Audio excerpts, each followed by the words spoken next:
Hello,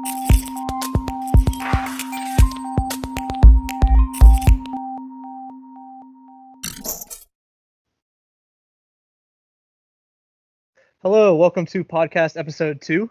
It is Saturday, January 19th, and joining me today I have Adam Wolf, Ben Bachman, and Dave Mead. How are you guys doing? Hey, Maddie, what up, bro? Doing Happy to okay? be here. Ready Yeah. to rock and roll. Yeah. Yeah. Let's have a great show. Today's topic is Heroes of the Storm, and for those who don't know, it is a MOBA that was designed by Blizzard. It came out in June 2015. And recently it was in the news a lot because in December 2018, it was just announced that Blizzard is going to be pulling a lot of developers away from the game. And it actually also canceled the pro scene, which was a big surprise to a lot of the player base. But it was a game that we all played and really, really enjoyed to play. We played it for years, I would say. Dave, I'd say that you probably played it the longest, but I think we all put in a lot of hours into HOTS competitively and just for fun. But let's just talk about, what we loved about the game, what made it different from other MOBAs, and what it did right, what it did wrong, and why it's kind of not being canceled, but maybe canceled slowly. Mm-hmm. The slow decline. Yeah, they really, in my opinion, they really stabbed this game through the heart, unfortunately, and it really is it's a lot of fun. It compared to other MOBAs, the big ones, League and Dota, that really dominate the market. This HOTS was much faster paced, a lot more fighting, a lot more objectives to fight over. Really pushed the pace of the game. They were much quicker 20-minute matches in general as compared to like a League of Legends game. Back in the day, you were probably looking at like 40-45-minute game. Yeah, there were some hour, league metas that would go like an hour. Yeah. Seriously. Like season Back in, one, like, season season 2. 1 out of 5 Yeah. was an hour for me, I felt like. Dota, I mean, those games could go on for days, right? Oh. The first match ever was 3.5 days, I think. Yeah, I think they're still playing that game. Yeah, it's true. Yeah.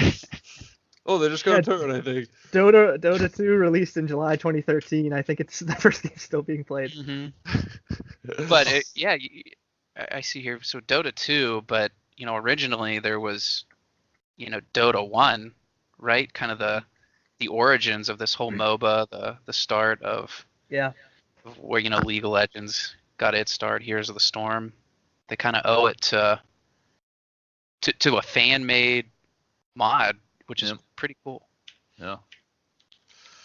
Yeah, I played the shit out of that online, man. The original Dota. Really? Do you know much about it? No. Because I only played it briefly. You mean I'm thinking Dota, like Warcraft 3 custom game Dota? Yeah. I played that. I played Warcraft 3 way too much. I'm dead. How did that compare to like normal MOBAs that you see right now, like League or Heroes of the Storm? Like, was it the same concept? I would say the overarching concept is the same, but it was obviously not exact. It was also a builder. It was a builder game, and it was it was a strategy as well, because you had you were making the mobs through buildings that you made. Oh, really? And you made like more powerful mobs and stuff like that, and then eventually you would build a building where you would get a hero, and that's when you would really start crushing shit. See, I remembered a little. I played it much later, probably past its prime, its heyday.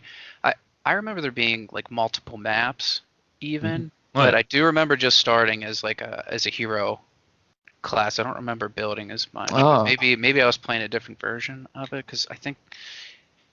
I'm pretty sure that you build it, but I'm not positive now that you say that. It's that I played that game when I was like 14 years old.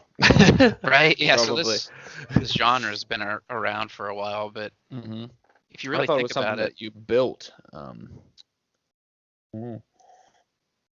But that was super popular, and that was all like the community was it was all from Warcraft 3, really.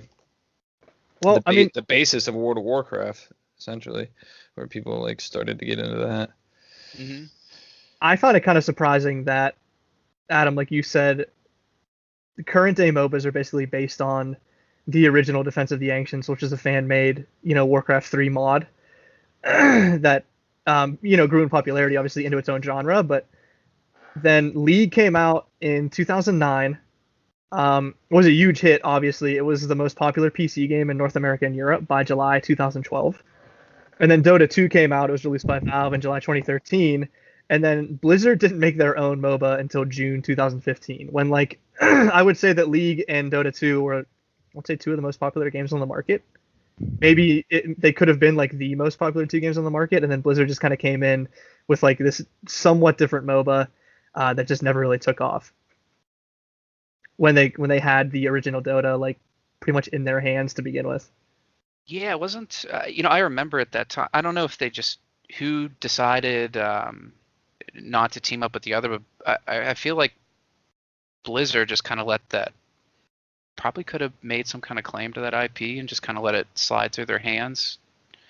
Do you know what I'm saying? Like that. Yeah, I do. I'm not sure like what the exact story was, but those are my thoughts exactly. Like why? I mean, maybe they just weren't thinking about it, but it seemed like they could have capitalized on it. Yeah. In hindsight. I mean, obviously. Yeah, but like if it was fan made though, like do they really? I mean, if they're using their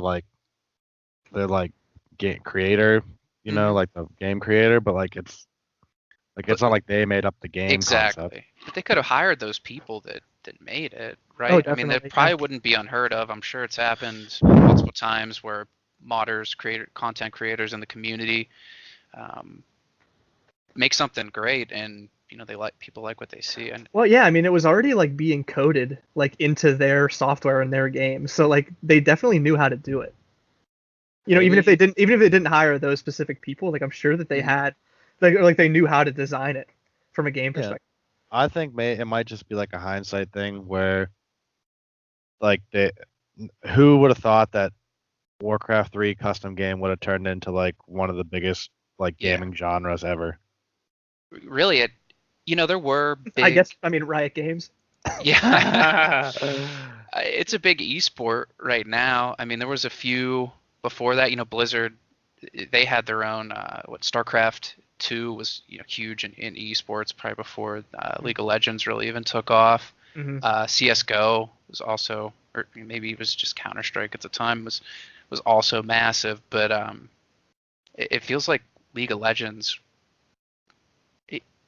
I don't know. Is it wrong to say that I feel like they dominate the esports community right now? I don't think it's even a question. Yeah. If you go onto Twitch or anything, if it's all League, especially if there's like a pro event or something on, League's always at the top of the view chart. But yeah, I mean, how could they? Like you said, how could they ever know that? The league tournaments always seem the most like professionally made.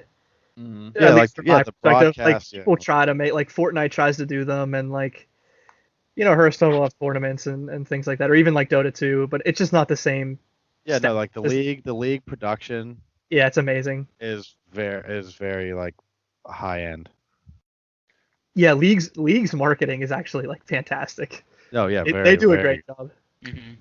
They do a great job of bringing in entertaining casters. So I know there's some pretty like historically entertaining ones, especially from like the StarCraft 2 genre. I believe a few of those guys even did League of Legends for a brief period of time during its like first couple seasons. But I feel like that's such a big part of it too. Having like really engaging casters, it makes it just so enjoyable to watch a game of League of Legends right now, even when I'm not playing the game that frequently. If only Monte Cristo is still working on League. Mm-hmm. Right. R.I.P. Monty. Yep. Well, Overwatch. Let's. I mean, I really want to dive into like some of those failures, like Blizzard not recognizing that the genre was going to be popular and releasing a MOBA like 6 years too late into a saturated market. But let's talk about some of the differences between HOTS and League and Dota, and then talk about some of the things that we really enjoyed about HOTS and what HOTS did right. But then I think obviously later we're going to talk about those failings again and why it's will probably be a forgotten game in about 2 more years. Which is really unfortunate because all of us played HOTS a lot, and like I mentioned earlier, that faster paced, 20-minute game style, Yep. that large variation they had compared to, Dota 2 and League of Legends. When you talk about the different maps that were available, it gave you a different play style in most maps. It really opened up the champion pool, I think, in a way to give certain guys advantages on certain maps. It really didn't feel like there was anybody on that roster in Heroes of the Storm that you just couldn't play. They weren't like phased out by a meta or anything like that. Yeah, maybe Gazla. Maybe. Yeah. On some of the control ones, he was good. But it was like he was a higher skilled champion for sure. Or Well, I mean, hero. as far as heroes doing things right, I think one thing they did right was having like, it's not one map. There's what, 5, 6, 7, however many maps now. Yeah. Yep. Different At least in the objectives. Mm. Yeah, different objectives. So like different heroes are better on different maps. So like pretty much every hero has at least a little bit of a niche where they're good at least on this map or that map. Right. Mhm. I think that was intentionally, And it was cool that like the strategies change. You know what I mean? Like you're gonna do Yep. different things on different maps based on what the objective is. So Yep. that it just there's more. I think that is one of the things that made it hard for League of Legends or Dota players to transition into that because of that difference. Like you would think that it would be appealing, but I don't think. I think that's maybe one of the reasons that they had migrated back to. I agree. To League of Legends. They may have come and tried it out for a period of time, but then eventually they were like, this is weird. The maps are changing, and I can't play my character that I want to play on this map. Yeah, do you think that it was just too... It didn't feel like too much, but maybe it was Yeah. too much variation. I thought it was cool, especially in the pro scene and stuff. It added a new element to, when a different map was going to be used and everything. Then the character had to change who they're going to play. Map too, not just characters. Like Right. So it added another layer of complexity to it. But I really do believe that that one map was cemented. I mean, that's what the first Defense of the Ancients was. It was just that one map. So that's my opinion on it. I think that really turned people away. I think they stayed for maybe a month, but then they came back and they like that more about Dota and certainly for League of Legends. Yeah. Well, League of Legends. Go ahead. Oh, I'm sorry. It kind of proved that they've been talking for years that new map in development or something like the real 5v5 map again, developing one. They really never did it, and they really don't have to. They kind of proved that you just don't need all that extra as long as you're doing everything else right. I guess for the most part. Mm-hmm. I personally kind of like the map rotation, at least from like playing like, I don't want to say like competitively, but just like like playing ranked and like trying to do well. Just because like it definitely gave like some of your heroes and metas like different flavor, but it always did suck when like like I would want to play like Greymane or somebody, and then I'd get a map where like he was just absolutely horrible, or I can't even like think of exactly what that was, but like maybe like what's the one with like all the Zerglings, Braxis Holdout. Yeah, Braxis Holdout. Yeah, like I hate that map. Like anytime that map would come up, I'd be like, "Oh, great! Now I have to play." Yeah, this, so that you also have to to think about that as well. What if somebody really despised a map and it just ruined the game? I mean, there was always one or two in the rotation that you just didn't. Yeah, but I don't think the reason why people didn't play the game was because of maps. I just don't think that. You're right. No, you're right. I just think that it's one of those things that was different that some people might have liked, but I think the majority ended up not liking the difference there. I think the big change that people that League of Legends players don't like, and I actually completely agree with them on this, is that you share experience with your team and you can't like carry if you're personally like individually very very good at the game. It shuts off individual competition, competitiveness, and it forces you into that team. I mean, that has to be talked about because the team, if you're not playing as a team, objective wise, you're fucked. That's hard to do, especially when you're thrown into a match with 4 other random people, trying to cooperate, on that kind of level. I mean, everybody has a general idea, like there's huge announcements during the game, like fight for this, fight for that, but pretty obnoxious sometimes. Yeah, actually. People still like don't hear them though. Yeah, exactly. It really forced you to play around these objectives. League of Legends, I'm sure it's the same in Dota too. You can kind of just be off on your own, winning the game. That 1v9. Oh yeah. Carry. Yep. I mean, that was the main criticism that my brother always made, that we couldn't get him to transition over to heroes, which who really cares? But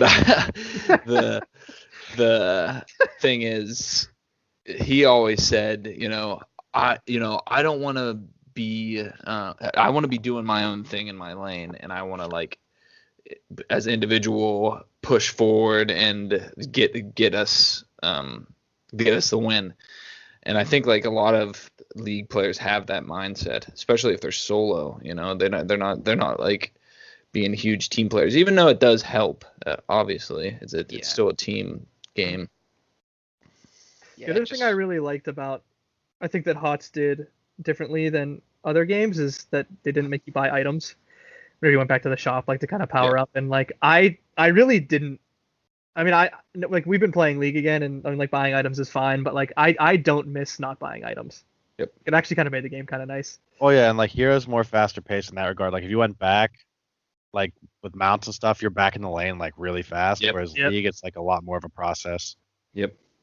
And like when in Heroes, like your power spike, as soon as you get that level, you have the power spike. You don't have to like recall. Like you can just get the power spike and keep pushing forward without like a break in the action, if you will. Yeah, there's a bunch of factors that made the game. It wasn't just one thing that made the game, quicker. It was a bunch of things together that made it much quicker, and that's definitely one of them. But it really did simplify the game, and I'm not sure if that was in a good way. I personally, I do enjoy buying items. I think it's a really cool. I mean, you feel really good. You're getting a lot of gold. You're getting a shutdown kill or something like that in League of Legends. Yeah. You're rich. You're powerful. That kind of thing. You really never felt too terribly strong in Heroes of the Storm, unless the game was just completely out of control, and that wasn't nearly as often. And you'd win in like game. I mean, the game would be over in 10 minutes. Well, we could get a little bit deeper here and think about that. Like that's just like a human condition that we have. Like individually, if you're doing well, you're feeling really good, and it's helping the team out or whatever. But like if the team is just doing well, it's kind of like takes away from that from the individual person, you know what I mean? And that's just like that translates into real life through if you're starting a company with something or a bit small business with people, and there the successes across you're not going to have it doesn't seem like you're going to have as much personal drive. And I mean there's exceptions of course, but generally so maybe that was one of the things that turned people away from it as well. Just didn't feel as rewarding, right?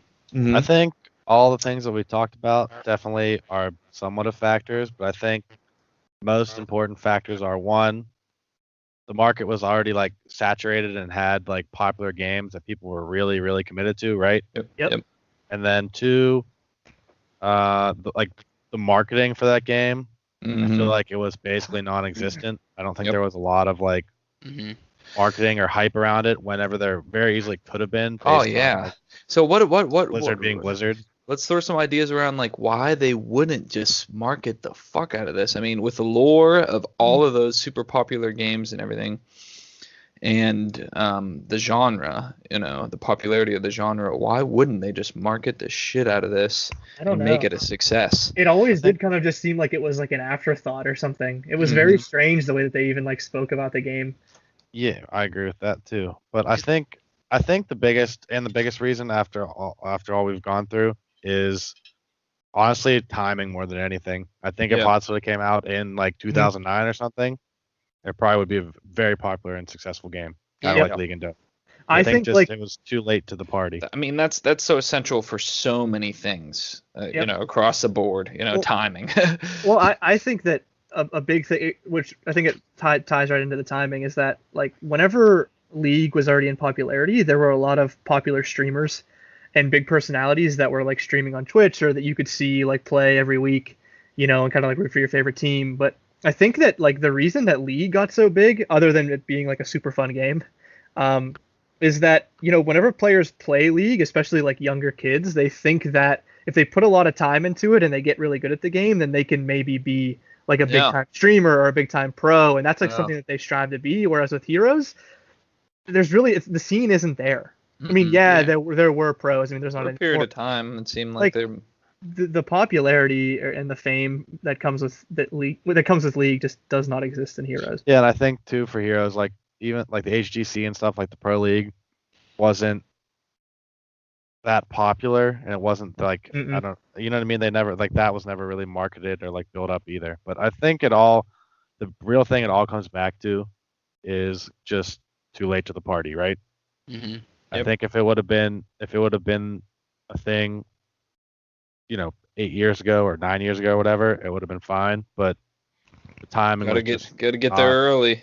Not there. Get your pregame on and to kind of counter that argument, when you look at directly Blizzard doing it with kind of like Overwatch, going against CS:GO. I mean, at their base, they're kind of a straight up, was it like 6v6 or 5v5? I think it is for CS:GO, like kind of a shooter on a map.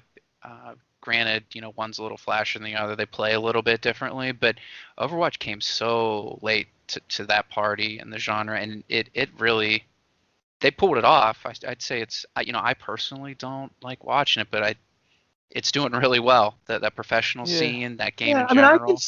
I see your point. I think Overwatch it's kind of like its own. Yes. Like that's what I was just gonna say. Genre. I mean, it's definitely a shooter at heart, but like, I mean, a lot of the characters, even like, especially like the newer ones, like, they don't have guns or anything. They don't shoot. Like, it's more like they have like their own abilities that are like separate from anything else. It's almost more of like, I swear it's like almost turning into like a first person like MOBA. I mean, it's not a MOBA. Yep. It's like, that's what I was just gonna say. It's like it's like you a have cross like between your 4 abilities and like you have your ultimate and it's first person and like there's not 3 lanes. Like instead you're like with a payload or you're trying to capture a point, whatever. But it's a blend of a lot of different genres. I think it's like kind of its own thing. Yeah. Yeah, that's actually a pretty good point. I agree with that totally, and I think that when you get into the shooters, the movement is made to be more realistic. This is like, I don't know how to put it. It's more animated. The movement is different in that game. I mean, me and Dave and Matt have all played it, and the movement's different. It's different than a shooter. Like you said, it's kind of it's got its own genre going across between like a MOBA and a first-person shooter. Mm-hmm.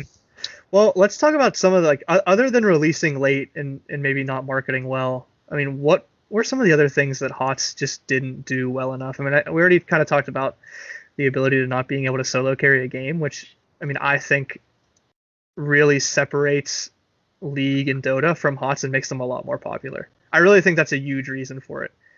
From my perspective, I always thought that like the Team League ladder, which is like, I would say one of the most popular like portions of the game that people want to play, it always felt really bad to me. Here's the storm. Yeah, it just felt terrible. Yeah. Mm-hmm. The community was kind of shitty. And matchmaking. It all comes back to matchmaking. The matchmaking in that game was not good. Based on whatever algorithm they had to do it, probably wasn't that great, but also like because the player base wasn't really that big, that affects matchmaking a lot too. Mm-hmm. So like if you wanted to get in a good game, you had to wait forever, and then you could wait forever and it might not have a good match, so you just get a shitty game even though you waited for 20 minutes. Yeah, I think real quick, also how Wolf had mentioned earlier that the reward, it wasn't as rewarding potentially. I think that is one of the biggest factors for a ranked play, people get in there and they're not in it to win it, they're kind of just like they're going through the motions, and you can tell like and I think that's tied with that it's not as rewarding, so people aren't more driven to like be really good players and everything. I think like people treated HOTS like it was like a throwaway game kind of thing, like they get into the game and they just really didn't care one way or the other. Well, it might have just been because I was always lower ranked than you guys, but that was my experience. Is like some people would just get in there and it was like they were half-assing, Yeah. I encounter that all the time. Yeah. Plus, like, well, like we brought up, the games were shorter, so like, okay, if you're gonna lose one, whatever, it's 20 minutes. Yeah. Like you just play another one. Like it's not a big deal. There's another thing that could also be contributing to that, if it is. That's true. That commitment of your time. You're going to spend 45 minutes on a game of League of Legends. You're going to hopefully put in the effort to try and win it, right? Yep. Yeah, it's a commitment.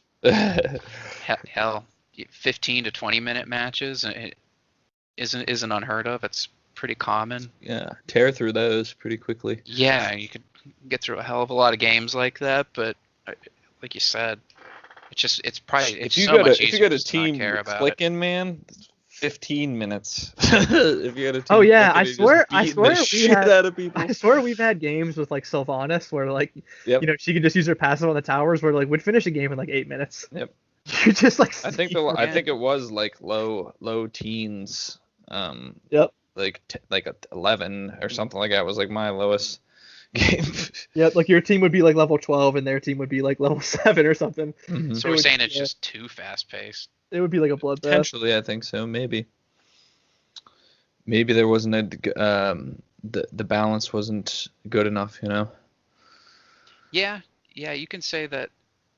I don't think it ever was as polished of a game as either Dota 2 or League of Legends. Yes, certainly. It comes back to that investment by the company itself. Mm-hmm. They really never felt like Blizzard never really felt like they were committed on the pro scene. It was so small. Maybe now that I'm thinking about it, maybe the multiple maps made that harder to be able to accomplish that, right? Just a balancing with the balancing and everything. I think that's true. With the multiple maps, it would add another layer, so it would make it harder to balance it out. I don't know. I mean, they do it in Overwatch. Not that it's like exactly the same thing, but yeah, but it's a different game. It's not in that genre.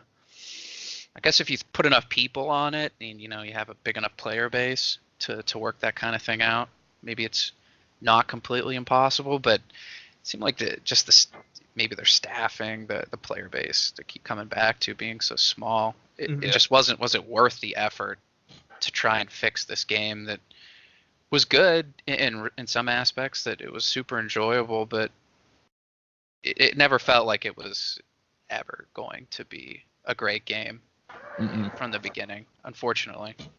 Nope. Yeah. Well, it's kind of getting depressing in here how much shit we're talking about. Well, it seems like they kind of recognized all of that too. Like whenever they came out with Heroes 2.0. Yeah. When was that? It was in April 2017. I mean, they released those mega bundles where they gave everybody that was playing the game 20 free heroes. Yeah. Which was like really cool. I mean, I know I took advantage of that. I loved it. I got like a bunch of assassins like right off the bat, and it was great. It got me super interested in the game. They rolled out like a bunch of those loot boxes and cosmetic content that you could unlock, which was cool too. But I'm sure that it brought in some players, but I don't think that it was anything. It didn't short-lived. Very short-lived. Yeah. It was like that Hail Mary effort to try and salvage what was, and it was easy too, right? It wasn't like they made a whole bunch of new champions to play or anything like that, or expanded on the game in any great way. They just threw a bunch of free stuff at you and hoped it would stick. Yeah, it just like the icons and the, I don't know, even like the skins were always just like okay, but I feel like for all of the lack of attention that it seemed like Heroes got, it's like a lot of their champions I thought were like really well made. Like I don't know, like playing Alarak, like his skill set was like always super fun to play. It always felt really good to play him. I mean, like there were a lot of like even Greymane, I thought was like really smooth. I don't know. I felt like they had some of the best mechanically designed heroes that I had played. Some really interesting interactions. Oh, like definitely. The innovative stuff, like Artanis with the Yeah, man, like that's his swap. dashing ability, and then he would shoot Prism out to switch places with somebody. You could really do a lot of interesting things with Those that. Artanis god swaps. Nothing's more satisfying than that. Yeah, it really did. You know what HOTS kind of did too with just the champion design. Yep. The Yes. support character compared to the other two healing. big MOBA, League of Legends and Dota, a completely different feel to that. I loved it. It was almost like a World of Warcraft healer.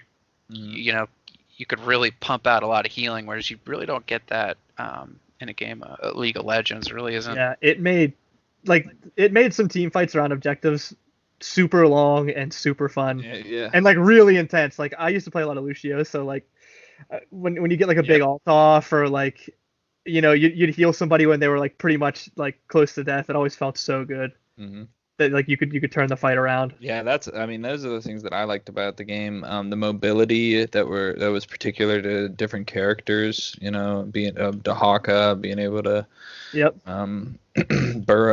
burrow or brush talk, whatever the hell it's called, flying with Falstad and stuff like that. That's just stuff personal to me. That's why I like those characters, because you're able to just like get into a fight or go to another lane and push.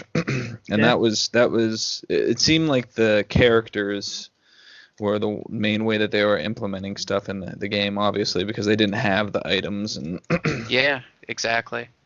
Or like even someone like Murky was probably like the strangest character. Like Lost Vikings probably, but like they were so bad that nobody played them. Another thing that I wanted to say that I kind of thought of while you guys were talking about that, heroes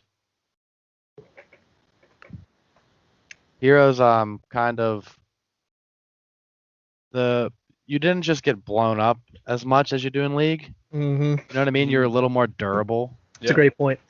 You're a little more durable, and you could you could take some hits generally and like still be able to like live and do things. Where in League, like if you do something stupid, you get hit by a skill shot or two, you're just dead.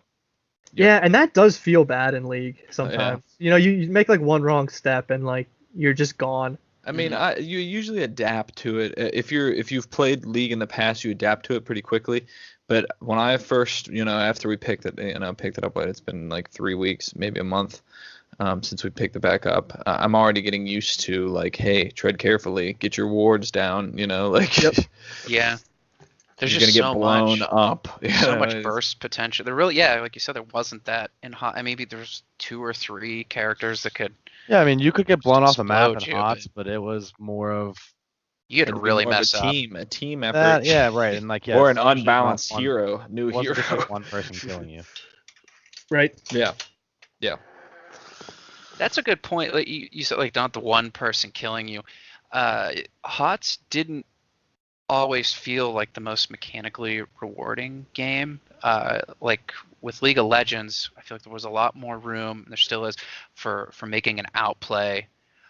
Just with the high damage numbers, like your very few really important movements to negotiate a fight really made the difference. Where HOTS, you said you're more Kinda making me durable. wanna play it, Wolf. You can, you can kind of.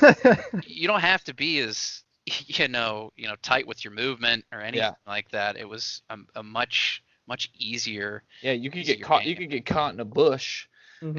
and you just run on out. Like they was won't even more- go after you because they know that they can't kill you sometimes. It was more about like chaining that CC with your team rather than like making the right step. It was more like waiting for Dave to go in with like a big Diablo slam, and then hitting them with something else, and then letting your damage get in, and then they're gone. Yeah, more team oriented. So maybe that's another thing is that I'd like to see like some statistics on people who play the game, League of Legends solo players, and maybe that was the transit. That was another thing, was the transition into a game where that was more team oriented. It was you had to be a team in order to be successful, and it left the solo player feeling like, oh shit, You know, like I'm never gonna be good at this game because I need a team around me. Yeah. Seems like League was more like capitalist and Heroes is more socialist. Yep. Look at what's going on. I hate to admit that because I was thinking the same thing. The way we describe this. It's insane. Perfect. I know. What an analogy. No wonder League's winning. Yeah. Well, Innovation, man. do you think that, I mean, I think I already know the answer to this, but I'll ask it, kind of get your perspectives on this, but do you think that Heroes has any chance of returning, like a pro scene returning, or that Heroes would regain popularity in any sense, or is it just destined to die a slow death? I think it's gonna die out. Yeah, I think don't they'll see how they'll it ride could it die. out. They'll ride it out and try to get money by adding new characters and stuff. But you're not gonna see as many maps in development, and they'll do the skins and they'll do a hero each month or every 2 months just to continue to get a flow of money. It's the Blizzard. It's the Blizzard. It's how they operate now. It seems like. Fortunately, yeah. Yeah, I mean, that'd be stupid not to, but Yeah, of course, yeah. It's that confidence too, right? I mean, essentially the company has given up on the game. Like, if the company isn't going to put the effort in, why should I? Right? yeah. I expect something new. I think that's how most people feel too. I mean, I think that we were we were more than casual players, I would say. Like, we played it a pretty good amount. I played it every day. And if we just kind of gave it up, like after the announcement, I mean, think of how many other people just gave it up. Mm-hmm. Like people that played it less. Oh yeah. I mean, or more. I guess I could see either. Mm-hmm.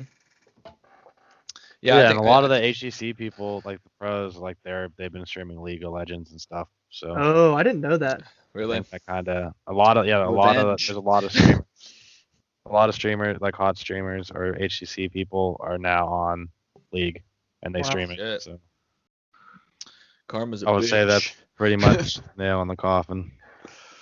Yeah, I don't know what lifespan do you guys give it? Do you give it months? Do you give it years? You're gonna.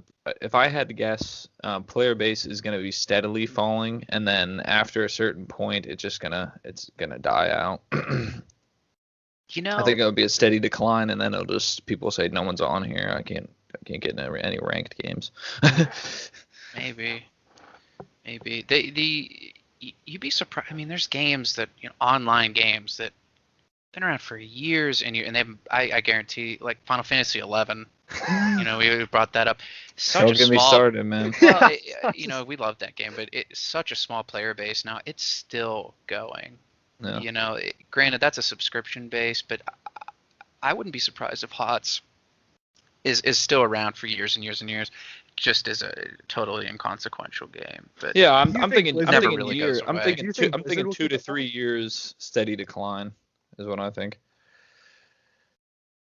I mean, do you think that Blizzard will keep it live for that long, though? I guess is my question. Like, if it's open for, if it's still going for 2 more years and the player base just has been slowly declining all that time, I mean, don't you think there's a date where they just say, like, hey, like, it's not even, like, worth our time to even keep my point. running? Like, what are we even paying for, Yeah, that's my point. Yeah, well, like if they're not, if it costs more to run the servers and they're not making any revenue from the game, like from microtransactions or whatever, then I would probably imagine at some point they'd be like, okay, we're shutting down the servers. Yeah. Right.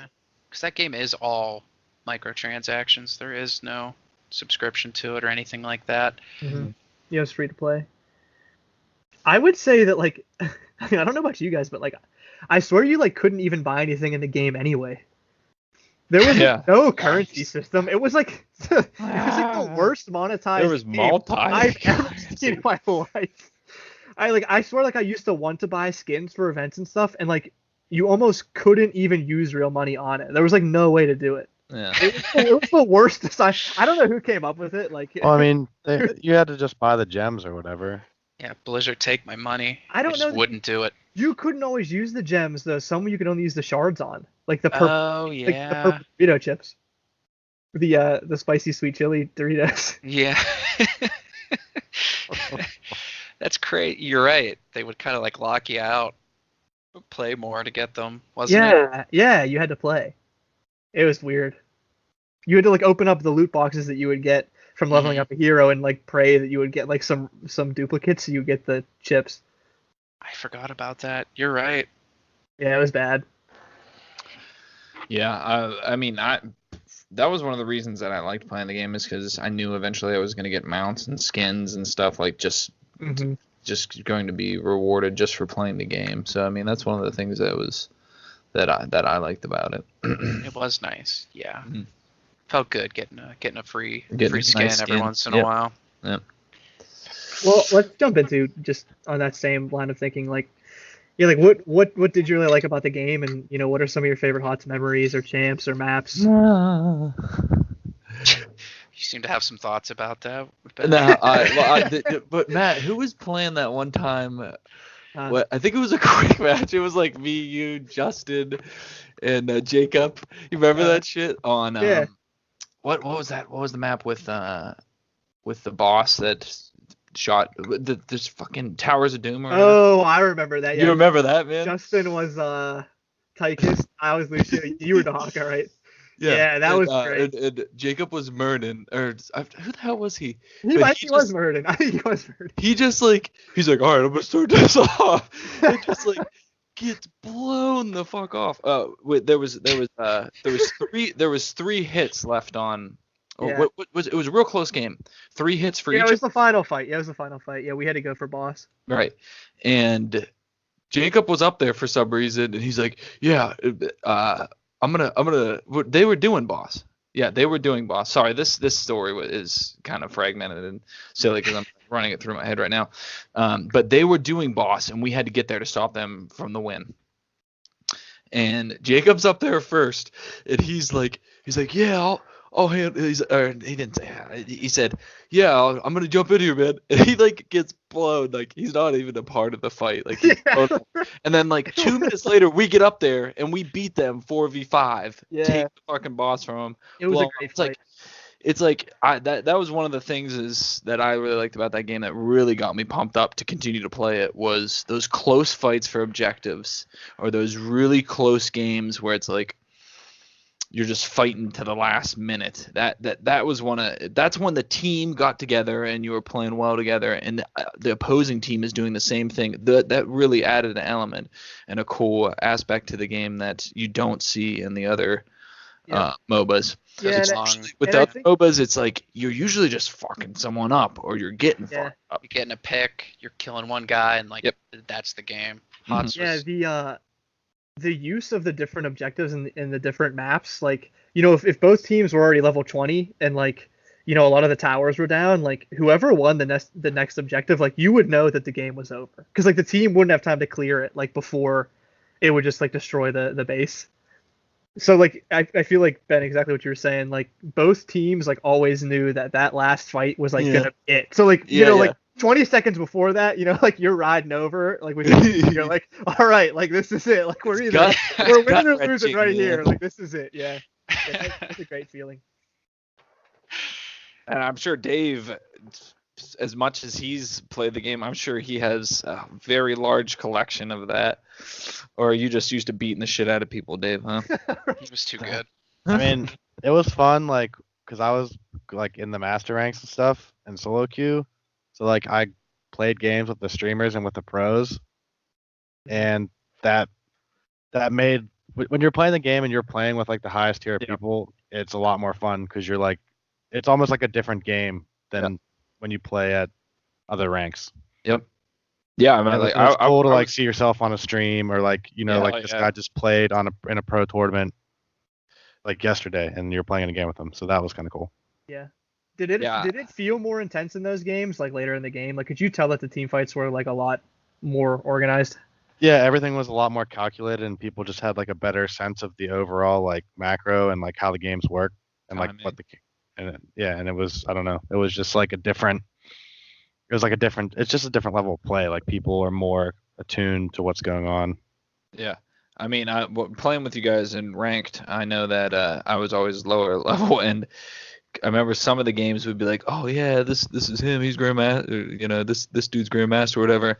And I know, it was just always funny for Dave to be yeah, we're gonna lose this. He's there's no chance, man. These guys are their timing is impeccable.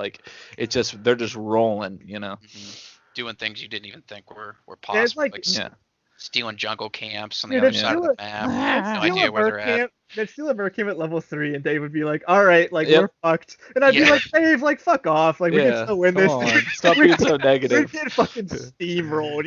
Yeah. Like, we didn't It's so get- important, those little Yeah. those little things, they start to stack up when you get a head start and then you start rolling on those camps, or you're consistently soaking more XP and stuff, like you start to get rolled on. Those things didn't feel, maybe, especially at the lower level, like when you first started playing the game, none of those things really felt as apparent in the game. They kind of really stuck out. That more was in the League of difference Legends. between the players. As you got higher, you had noticed that people are putting more emphasis on being in the lane and soaking and not running around in the fucking jungle or whatever. Doing nothing. Mm-hmm. For nothing, for the team. The team. Yeah. I think like one of the things that I learned like halfway through playing was like, timing up the camps with like the objectives and stuff. Mm-hmm. And like it's so simple. I mean, like it's not like a hard concept to grasp. Like when you're just playing like in the lower ranks or just for fun, like you're just getting the camps whenever, because like the camps are up. So like why wouldn't you get them? Like it would seem stupid to not get them. I don't know. You Like, play things at that are lower just- ranks and people don't even get the camps. Like they Or, don't even look at them. Yep. or that. No, but that is a good point, Matt. That is so important. Like I noticed, like I said, keep on bringing it up. I was fucking like silver or gold. I was gold, and like when I would play with you guys, like I would notice. I was like, oh, they're getting the camp at this time, and like I kind of picked up on it, so it helped me a little bit. Mm-hmm. But it also, when I went back and played by myself in the lower ranks, it's like, shit, no one's doing this. No one knows to do this shit. So it's like me. Now we're back to it. The individual, me. I can't fucking force the team. I can give us a better chance, but we have to all we all have to collectively get together in order to make it work. Like getting that shaman camp on Battlefield, like right before the Immortals came down. Like if you didn't get that and the other team got it, you could just like kiss your asses goodbye. Like the game was over. You could just you could just go back to base. Like you were done. You'd lose so much. That just free experience for the other team. That thing would just plow. Yep. It's when you say stuff like that, and you just didn't know. A lot of almost the entire player base, like below a certain level, just didn't know. And I feel like that speaks a lot to the even like the professional and streaming community. It just wasn't as popular, so people weren't picking up these tips, watching the professional play, watching the high level streamers. Not enough It just people wasn't watched. popular at all. Yeah, not enough people watched HOTS. No one was learning the game, essentially. Yeah, and it so wasn't much more wasn't like innovation in League. it wasn't popular for people to like play the like. There wasn't a lot of people that played the game and watched too. You know what I mean? Mhm. It just wasn't as like it wasn't like League where there's like 100,000 viewers all the time. There's like 2,000 viewers or 3,000. They were brutally painful to watch. Those HOTS announce. I'm kind of glad that League is gone, because their announcers for those. Oh my gosh, it was terrible. And the match was only 20 minutes, but by the end of it, I didn't want to play HOTS. I didn't want to hear about HOTS. I just wanted nothing to do with it. It was, for a game that I loved, it was just impossible to watch on a professional scale, just because how poor the production was. Yeah, I kind of agree with that. I didn't watch as much HGC. I tried to stay away from it, probably for that reason. But yeah, I kind of agree. It's a real shame. It's a shame. Yeah, and like what like could I have been, said, right? Yeah, I mean that's the potential, but it's not in our hands. It's in the developers' hands, and it's in it collectively. It's in the people playing the game, not or playing the game, Yeah. not and playing the game. So I mean, it is in our hands, kind of, but. That's true. Yeah, I mean, I think it really sucks for like those college players that like just had qualified like to get into the HGC or whatever. Like, they've been practicing like a ton and they just won this huge tournament, and then like 3 weeks. But later, the way that I looked at it, like, the way that you feel bad for him and everything. Yeah. But it's the way of life, man. There's a certain degree. They're like, I can't remember who I was talking to exactly, maybe I can't remember, one of our friends, and they were like, damn, that just really sucks for them. They devoted so much time and so much effort and stuff. And I was like, well, think about how like this translates into real life. Like people lose their jobs, you know what I mean? People have careers. People's legs get cut off. They get ran over by cars. Yeah, it's one of the things about life is like the uncertainty of Yes, it. it could be And worse. then we got like David said, I think it's cool that these guys who were playing HOTS, they're transitioning over into League of Legends because it's just like the resilience, another human trait, resilience. Determination, yeah. Get To over really into make a different game and try to make a name for yourself. American dream, baby. Yeah, it's like it's the world dream right now. I mean, Yeah. esports has come and it's here to stay. It seems like it. And dream. It doesn't. Maybe it's kind of a loaded topic to get into, but maybe just something to think about. Like, HOTS had a professional scene. I'm sure it's not the first game just to disappear with the professional scene, but those professionals, that kind of thing. Like, what do you think when I say that esports is here to stay, all things like point to that, but is it really? Is it still too young to? I think it's a say little too big bit. to fail now. It's a little bit scary that you could play a game professionally by, especially like a company that, like Blizzard, that's like running the game, and then with basically no warning, just say there's no more pro scene, you don't have a livelihood anymore. Like that's kind of scary. There's some careers like that though too, bro. Like the IT career or the IT but careers I are agree like with that. too. Like companies. Yeah, Yeah. but if you know how to But you can always if you know go how to to do if you know how to run an IT network or something, you can do that for anybody. Like if you Right. play HOTS, Oh, okay. your HOTS I skills get don't you. translate. If you're good at HOTS, you're not going to necessarily be good at League. No, I would it's say totally you're different definitely. I would say skill. you're definitely not going to be good at League. Yeah. Or not like good enough to be pro. No, I see what you're saying, Dave. Yeah, no, I agree with you there. That's all I'm saying is like if you know what I mean, if you learn how to do like like an IT network or like networking and stuff, like you can do that anywhere. Like that skill doesn't diminish. Well, I mean, let me give you an example of the real world, like CAD.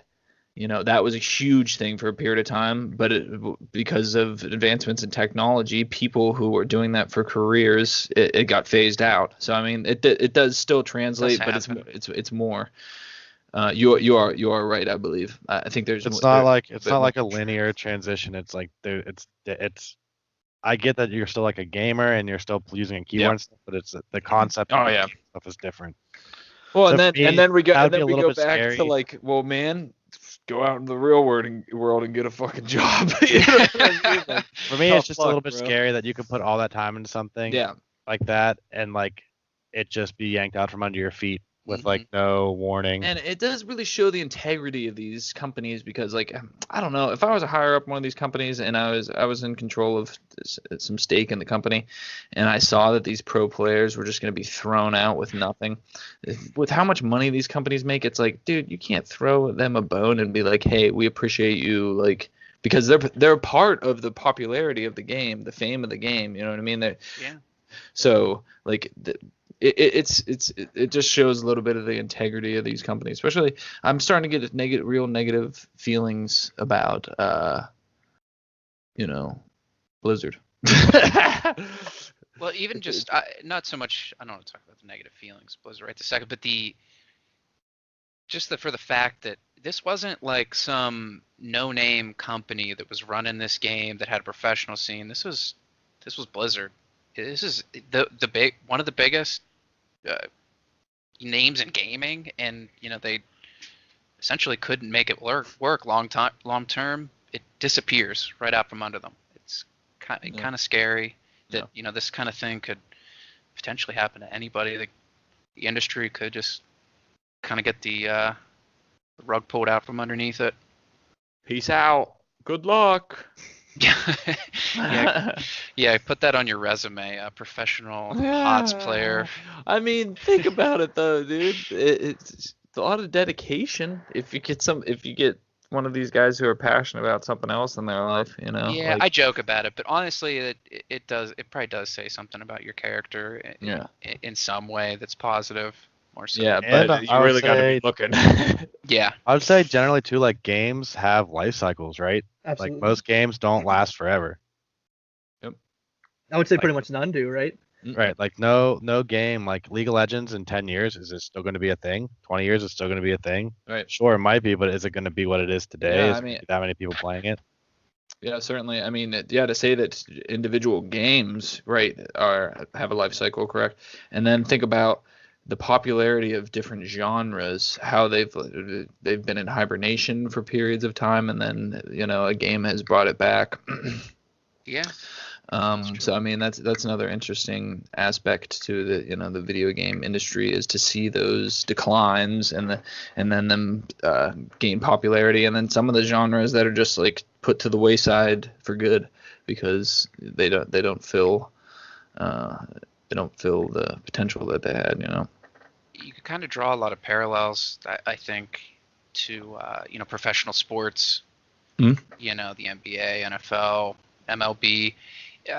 We're kind of still like in that Wild West time. This the NFL and everything. It wasn't Yep. there from day one. I mean, there was Mhm. all kinds of leagues, Different throughout the leagues, yep. year. Basketball, pretty notorious for quite a few different professional leagues and things Oh, like yeah. that merging together. Huge So- controversial stuff going with that. And then now it's just kind of fell in with with the sports. It's kind of just fell into these Yeah. monopoly NFL, NBA, NHL. Maybe it's just too early. Maybe they're, like Dave was saying, will there be a game that, just is timeless? Are we there yet? I think there's a chance, because like games now, like League of Legends, like it is always growing and expanding and changing. Like they iterate on the game. Like League is obviously not the same as it was 10 years ago. Right. So I think like what I mean with how you're not just buying a disc and downloading it and playing it like Like the you good used old to, like, days. now there's games get updates and I patches. miss and new those shit. days, man. That's true. Yeah, I mean, it that kind of is gives kind it of an like- advantage. It's kind of like a scary thought though, because like, I mean, okay, just to keep talking about League, like, say League does last another 20 years and it gets even more popular and it's like a huge game, right? And you can like watch it on TV and it has a ton of advertisers. Like that kind of kills any competition in the MOBA scene. Like no other MOBA would ever come about unless League was kind of like not very popular anymore. You know what I mean? Like you might have like Yep. one really popular MOBA and then one really popular shooter, one really popular sports game, and like whatever other genres you want to lump in there, and like that's it. Hmm. Like if there's too much money in it and it's too popular and the fan base is too big, like that's Yeah. gonna be it. Like nobody talks about like another football league, because why would Yeah. you? Like you have XFL, it's coming back. I mean, there's not that's really funny, but like, there's not a shot in hell, and like everybody knows there's not a shot in hell, and that's how you would feel if like another company was like, hey, we have this brand new MOBA, it's called Heroes of the Storm, like you share experience, and they'd be like, fuck you, get out of here, like, Yeah. I mean, essentially that did happen over time. yeah, right, Yeah. 6 years late to the party. Heroes Yeah. of the Storm. right. Uh, Is there anything else you guys want to touch on Heroes before we move on, and Well, I want to say real quick. I think we talked about this in the podcast on the 14th. Competition, and how I think that competition is good for Hmm. inventing new things, and obviously, and I think it's important in the video game industry, and now I mean we could segue into some of the Steam stuff with this is with these new platforms. I hope that we can see some more competition, because it seems like that right? right, and people are, like I said, not being inventive enough for new ideas. They're kind of looking for things that are popular and et cetera, et cetera. So let's go into. Yeah. I Yeah, kind well, of what we talked about had an that. idea in my head and I kind of lost it. So that would be like just being like mentally retarded. No, I know what you're saying. I'll be right back. No, I know what you're saying. Well, it's just that if like I said, if the game gets too big and there's no other competition, then there's not going to be any more innovation. Yeah, it just kind of gets stale. The market gets stale and games get stale overall. Let's go to trending, and not too much in this today, but let's jump on this first one because this goes into what we kind of talked about last week. So EA canceled their open world Star Wars game that had been in development since 2017, and a lot of other news sites that I had read about this initially were, they were like kind of jumping all over them, like, oh, like another Star Wars game's getting canceled. Like, why would EA cancel this? Like, they're the worst company in the world besides Activision. But EA released a statement that the game was just way too large and it would take too much development time for the current roadmap for the company. So it's being redeveloped into something smaller. So it's not like as bad as people were trying to claim right off the bat. But I guess the point that I kind of wanted to make here, and please, jump onto this afterwards, but this just ties into what we've been saying with like companies caring more about their project roadmaps and monetization over like making a truly great game and investing the time that it takes to get there. Think about like the developers that were making this large scale Star Wars game for 2 years, and now like they have to scale this thing into something smaller. Like, who knows even how they're gonna do it? Like, it's probably gonna end up being shit. Like, I wouldn't think that it's gonna be any good. Like, when you're just changing the entire scope of a game 2 years into development. And like, think about the fans as well. Like, nobody like really wants this.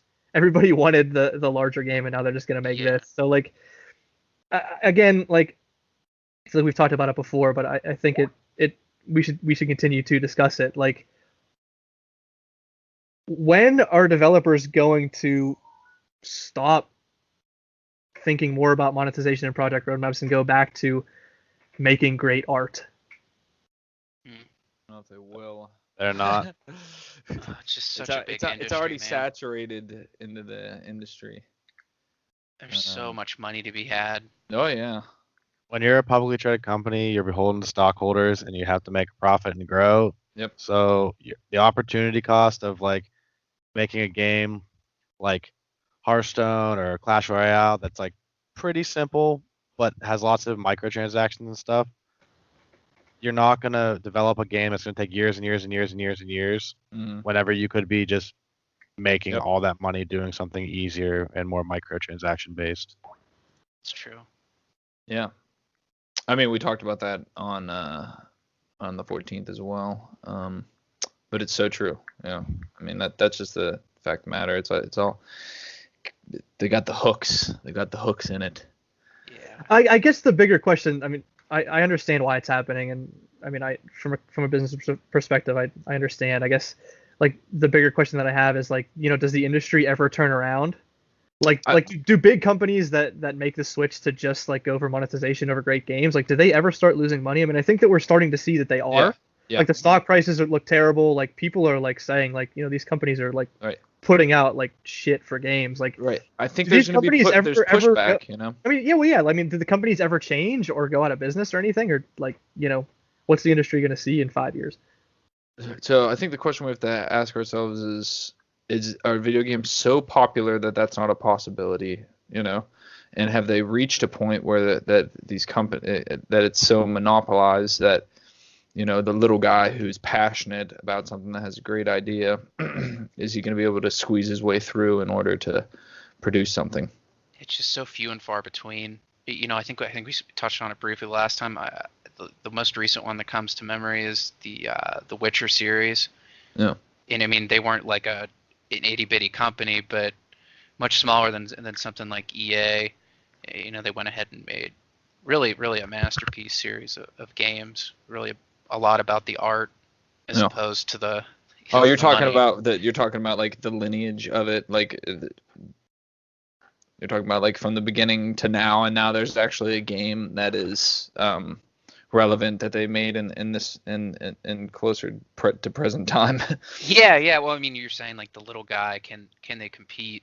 The more passionate, smaller companies. Well, what about Divinity 2? That's great. Don't get us started, man. No, I know, right? No, I'm gonna play it now. I mean, how many games do you think have come out between those two, and then all of the releases EA has had, and Blizzard, Activision, everybody else? Well, they're catering to the younger player base, because, like, Dave's bringing up good points about like why these things are happening from a business perspective. And the reason that they cater to the younger base is because they're going to have a longer play time. They're going to have a longer period of time where their products are going to be bought from those people, you know. That's true.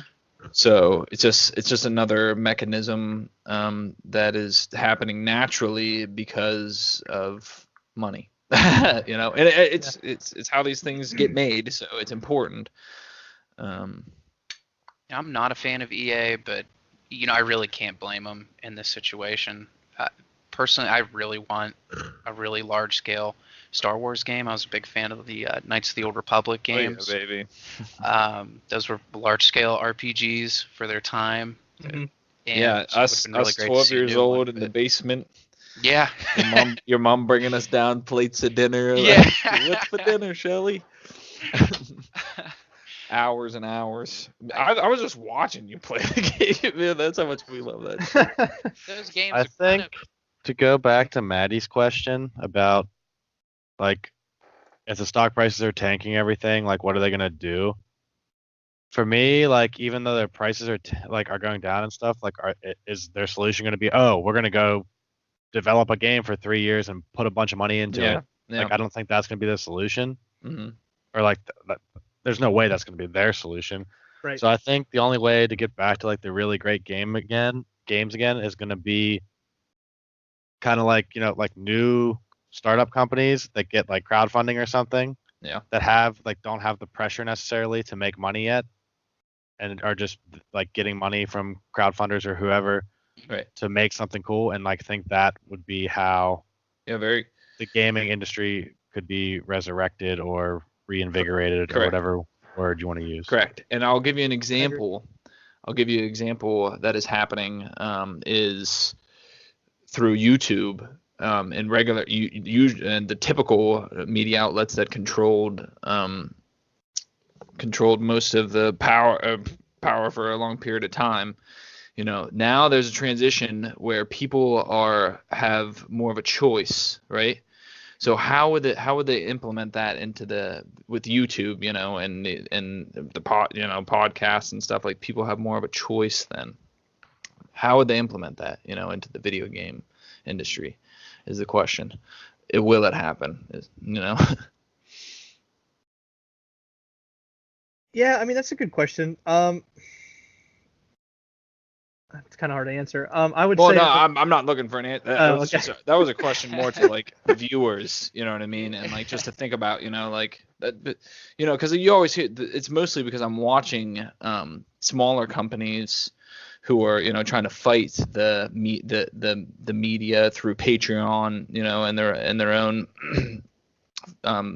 different trying to find different ways for funding and everything, because they're tired of being, like Dave says, being beholden to the stock. They're tired of that shit, you know. Yeah. They want to be more independent. One of the answers to that is like kind of like the Steam Greenlight that Adam touched on last week, and then also like some of the early access that you see, because that gives money to the developers when they need it. But like, you know, we kind of all agreed that we really didn't like that. So It's true. It's unfortunate. It is unfortunate, but I mean, I think there's reasons we do hate that, because it sucks.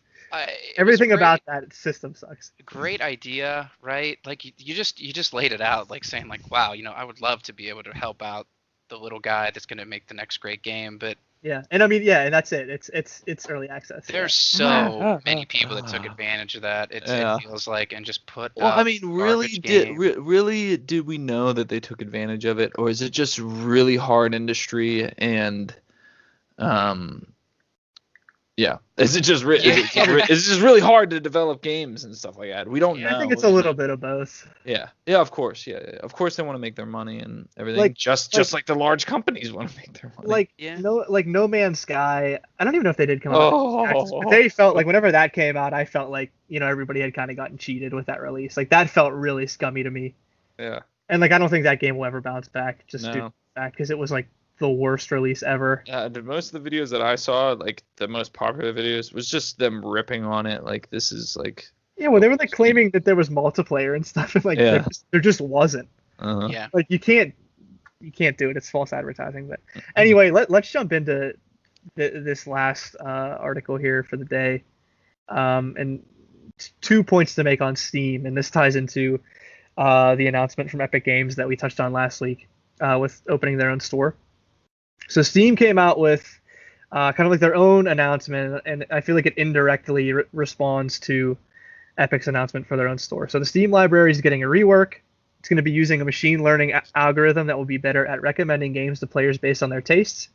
And they're also adding a feature called Steam Trust, which is anti-cheat software that will be used in all games on Steam to detect cheaters. So games like won't have to have their own software for that moving forward, as long as Steam Trust actually works as intended.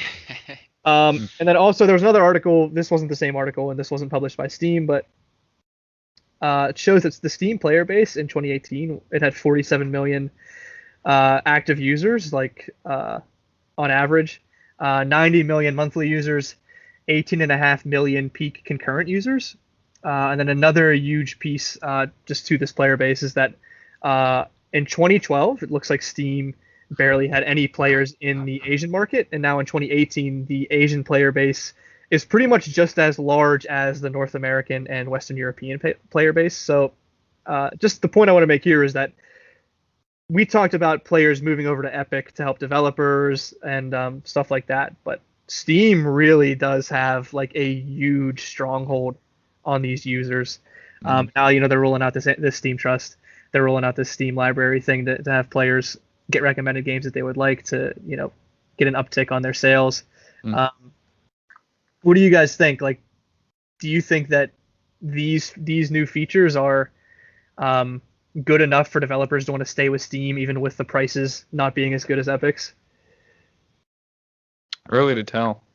Do I think it would make an impact? I mean, I thought that they already had a good algorithm. I always had things that were popping up that I was looking into.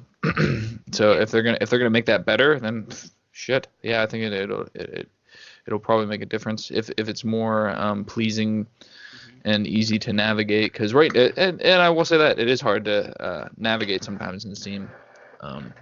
We might just not have any money left over if the recommendations are that good to spend anything on the Epic Games Store. Poor Justin. If they have a couple more summer sales, yeah, I'll be broke. You just buy after buy after buy, and they're just hitting all the right buttons. Honestly, when you put the numbers in front of me like that, it just, wow, does it make it seem like it's an impossible mountain to climb? Now, I was really excited, last week, hearing about the Epic Games Store. Yeah, it's a lot of players. And it really is. How would you ever? I mean, toppling Steam, I think that's out of the question. You're not gonna knock them off right now. Right now, I would say I don't even see how they become competitive with them. But we'll see. I think it just depends on what Epic's goal is, like how much of the market share are they really shooting for. Yep. Because they can definitely get some because of Fortnite's popularity. But how many people are playing Fortnite? That's a question. That's a question right there. A lot. Yeah, I wonder. Oh yeah, I mean a lot. A lot of people, yeah, and a lot of the younger generation of gamers too. A lot of the younger kids, like the younger generation. 78.3 million monthly players. Oh boy. And we're saying 90 million monthly for Steam. Yeah. I'm sure there's a fair amount of overlap there, but I would be surprised. So, yeah. Certainly. Yeah. The younger base.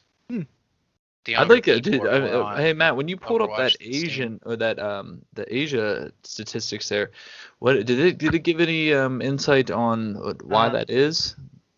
Is it because I don't know. Quality of life is like increasing over there. I think that's definitely part of it, but maybe like more advertising on Steam's part too. I don't know.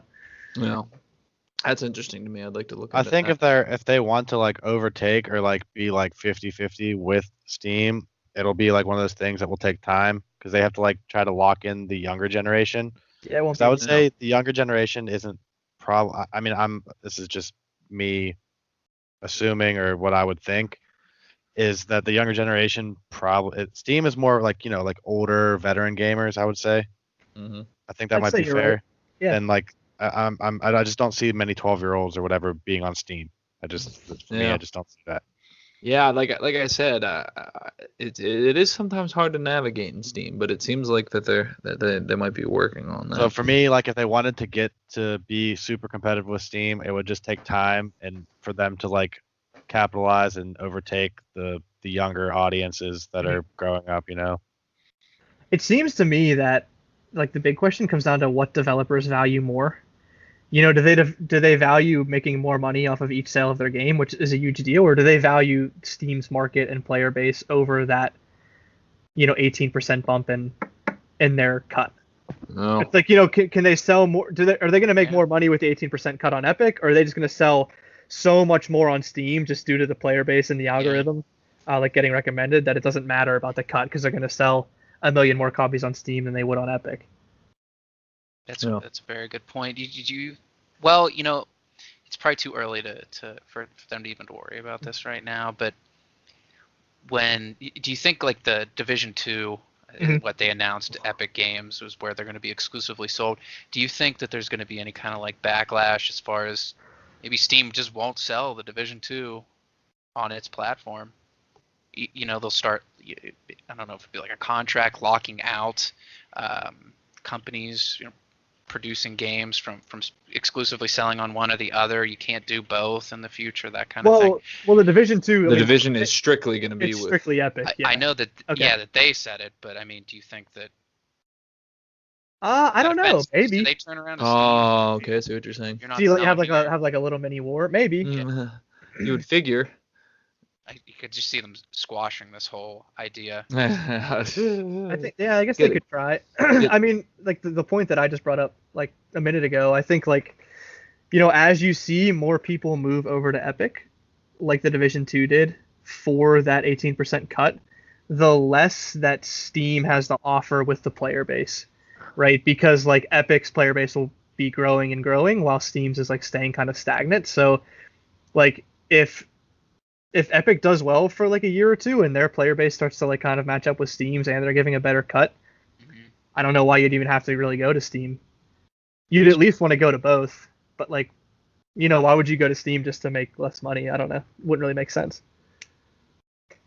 Yeah, I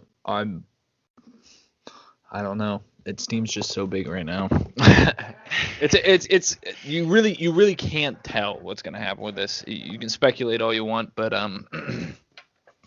it's time's gonna tell with this.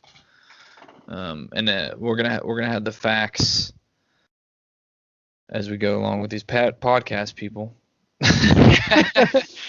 Hit you with the numbers. Hit you with the numbers, and you're gonna be amazed. It's amazing. Maybe they'll just stop selling video games here. They're just only in Asia. Yeah, so big. The Asian market, yeah. We're shrinking.